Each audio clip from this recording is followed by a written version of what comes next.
The Sunshine Coast. Tourism may be this region's lifeblood, but some locals want interstate travellers to stay out. In just 6 hours, thousands will burst through Queensland's border. The open door policy allowing families separated by state lines to reunite in time for Christmas. Yeah, I agree that we should be opening now. It's the right time. It's Christmas and we've been, done all the right things, so what can go wrong? But now there's going to be people getting sick with COVID. But sooner or later, everyone's going to have to deal with it. The prevailing emotion is one of positivity, but there's still a vestige of hesitation for a state that's remained relatively sheltered from COVID. With the state hitting 80% double vaxxed on Thursday, the government has done a 180, demolishing the impenetrable brick wall that Palaszczuk built around so-called Fortress Queensland. The vaccinated are now allowed in from interstate hotspots, provided they take 2 PCR tests, one 72 hours prior to arrival, another 5 days after. If you aren't arriving from a hotspot, neither test is required. After 251 days of hard border closures, Queensland will transition to living with COVID, ditching the elimination strategy overnight. This shift in thinking cannot be reconciled with the state's hard and fast approach, which saw so-called trigger-happy lockdown decisions only months ago. Well, we're opening the borders. We are going to see cases. We absolutely know that Queenslanders have got to change our mindset. I mean, I'm going to have to change my mindset as well. When the borders open, Delta will be coming into Queensland. We understand that, and Queenslanders are ready. Protective parents either make their child itch for freedom or fear it. That's perhaps the best way to describe these feelings here in Queensland. For those who are extra cautious of COVID and have no interstate connections, keeping the borders closed and virus out seems more attractive. Because I'm not affected directly, I understand that people are stuck and get stuck somewhere and bad things happen, but yeah. So do you think it's like a basic freedom that's being denied? People, the ability of people to go interstate and see loved ones, or no? No, I'm for the greater good. I'm with the view that you give a bit so that everybody does well in the end. It's a big gamble, I think, just for the tourism. If not now, if we're not opening it now, when should we reopen then? I think reopening the border is opening a border. I mean, it's amazing that the borders in Australia are closed at all in any case. The state has recorded just over 2,100 cases and 7 deaths since the pandemic began. That's fewer cases in the past 2 years than Victoria has had in the previous 2 days. But following the lead of South Australia, which had minimal COVID before it opened just over a fortnight ago, Queensland is risking its virus-free streak for a return to normality. Both states have limited experience with high case numbers.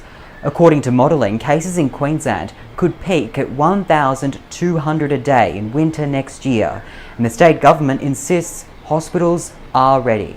There will be a COVID wave that we should expect to start to see cases from next week, but we've had a long time to prepare, 680 days. The only thing I'm concerned about is the overload on the health services. That's my issue, having lived around here for a while, knowing the limited resources that we do have up here, on the Sunshine Coast in particular, like in medical-wise, it could create a problem. Do you think the hospital system in Queensland can cope? No, I don't think so. Yeah. Why do you think that? They just don't have enough beds, just generally in any case. Yeah, based on your personal experience in hospitals? Yeah. There's the in out, get out, go home and die slowly. And COVID's Queensland conquest has already begun. 9 cases were reported on Friday, forcing a Gold Coast school to close. The dramatic spike followed a double donut day, which the Deputy Premier ominously warned would be one of the state's last. So can Queenslanders be assured that the worst restrictions are now behind them? The Premier says she hopes Monday will mark the end of border closures, but can't rule it out altogether. The state's incoming Chief Health Officer, Dr. John Gerard, says masks are likely to be reintroduced and localised lockdowns could occur in limited circumstances, such as for vulnerable communities with low vaccination rates. And I think what I am concerned about is that perhaps Queenslanders don't appreciate what is about to happen. we have to open up. We cannot keep the borders closed. Because Queensland hasn't been with like being hit hard like Sydney and Victoria has. Like a lot of people up here don't even believe it's true, but I guess it is. So Yeah, so we're a victim of our own success, in a way. yeah. The struggling hospitality and tourism sectors have welcomed the reopening, but there remains some lingering anger it took this long. But the reopening won't apply for around 1 in 5 Queenslanders, who will see a return to the days of lockdown indefinitely. Come December 17, several freedoms will expire for the unvaccinated. They'll be denied potentially life-saving organ transplant surgery and refused entry to almost everywhere. For the vaccinated, the countdown is well and truly on till the state reopens. Not even Omicron could derail the plan. Instead, Queensland's reopening was actually brought forward to Monday, which is 4 days after the state hit the 80% milestone. On Thursday, the NT also reached the 80% double vax milestone, meaning all vaccinated interstate travellers won't have to quarantine from December 20. They'll need to be tested twice though, 72 hours before and after arrival. As Connor just touched on there are still rules in place for those wanting to come into Queensland, but even with the state hitting the 80% double dose milestone, there are still some concerns about areas with somewhat lower vaccination rates like the Gold Coast, which may be one of the first areas to see new community cases. Reporter Freya Ware is on the Gold Coast with more. With vaccination rates in Queensland nearing the 80% mark, Premier Anastacia has just announced that the state is set for an early opening of the borders. Borders will now be open from 1 a.m. tomorrow, instead of the original date of the 17th of December. This means that anybody can travel into Queensland, so long as their state's restrictions allow so, and any resident of Queensland can engage in interstate travel to any states with their borders open. We know that it has been extremely difficult for our border communities, and we're hoping to provide some greater flexibility and freedom of movement for those communities. As we open up, even with an 80% double vaccination rate, it means we are far better off than many other countries, many other jurisdictions in Australia. But we will have cases. That's inevitable, and we have to be ready for that.